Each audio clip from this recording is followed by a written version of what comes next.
Baik, assalamualaikum warahmatullahi wabarakatuh. Kembali lagi bersama saya Muhammad Yusuf.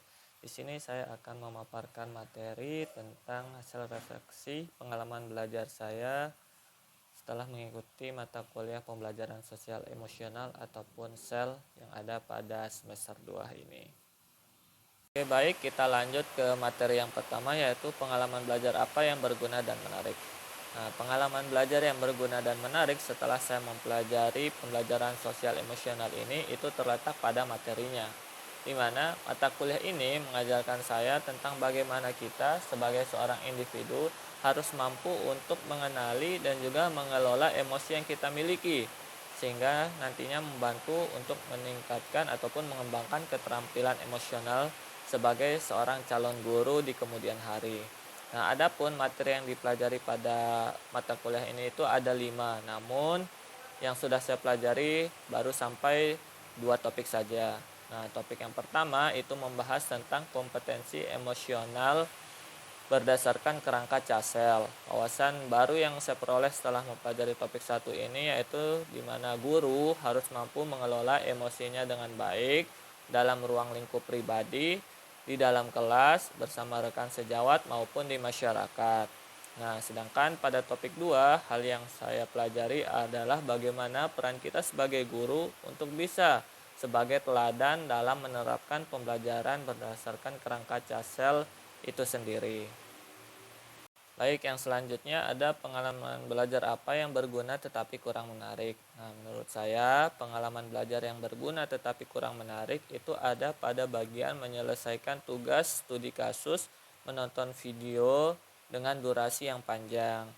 Nah, menurut saya hal ini sangatlah berguna karena kita mengetahui langsung materinya dengan cara belajar mandiri, tidak harus selalu dijelaskan oleh dosen. Namun dikarenakan videonya berdurasi panjang dan menggunakan bahasa Inggris, sehingga saya harus men-set terlebih dahulu subtitle agar dapat mengerti apa yang disampaikan oleh video tersebut. Nah, hal ini menurut saya kurang berguna karena terkesan kurang menarik dan juga membosankan dikarenakan durasinya yang terlalu lama tersebut. Oke, lalu pengalaman belajar apa yang menarik tetapi kurang berguna?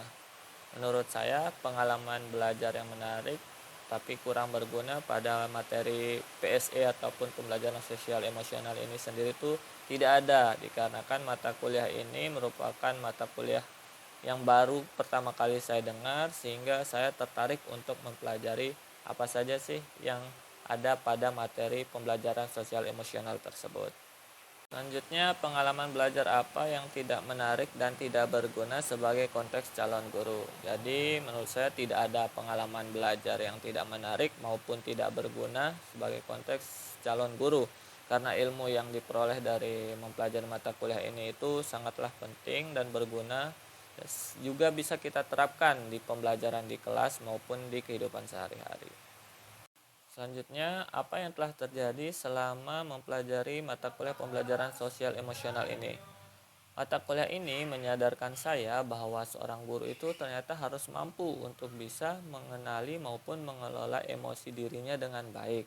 Nah, selain itu, penting juga bagi guru untuk bisa mengajarkannya kepada peserta didik tentang cara mengenali dan mengendalikan ataupun mengelola emosi tersebut agar emosi-emosi negatif yang ada pada diri itu dapat ditekan, sehingga ketika peserta didik itu marah ataupun meluapkan emosinya, ia tidak membanting ataupun memukul sesuatu yang dapat membahayakan bagi dirinya sendiri maupun orang lain. Mengapa hal tersebut dapat terjadi? Hal tersebut dapat terjadi karena saya pribadi merupakan seseorang yang masih suka meluapkan emosinya dengan cara marah.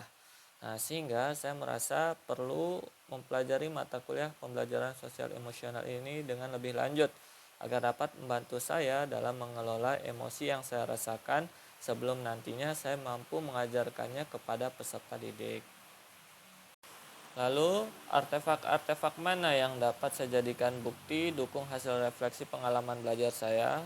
Adapun artefak yang saya pilih untuk menjadi bukti dukung hasil refleksi pengalaman belajar yaitu ada pada mind map yang bisa teman-teman lihat pada gambar berikut. Mengapa artefak ini yang saya pilih?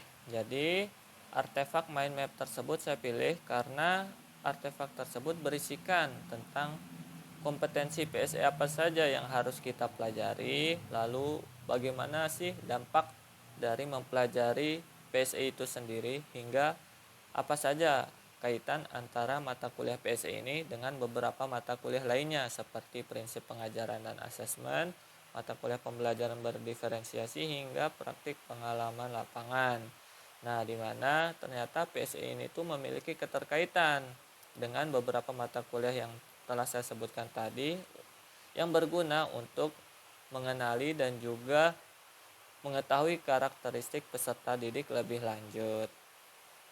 Dan yang terakhir, apabila saya mengajar atau membahas topik ini dengan mempertimbangkan prinsip pembelajaran bermakna yang berpusat pada peserta didik, perubahan apa yang akan saya lakukan?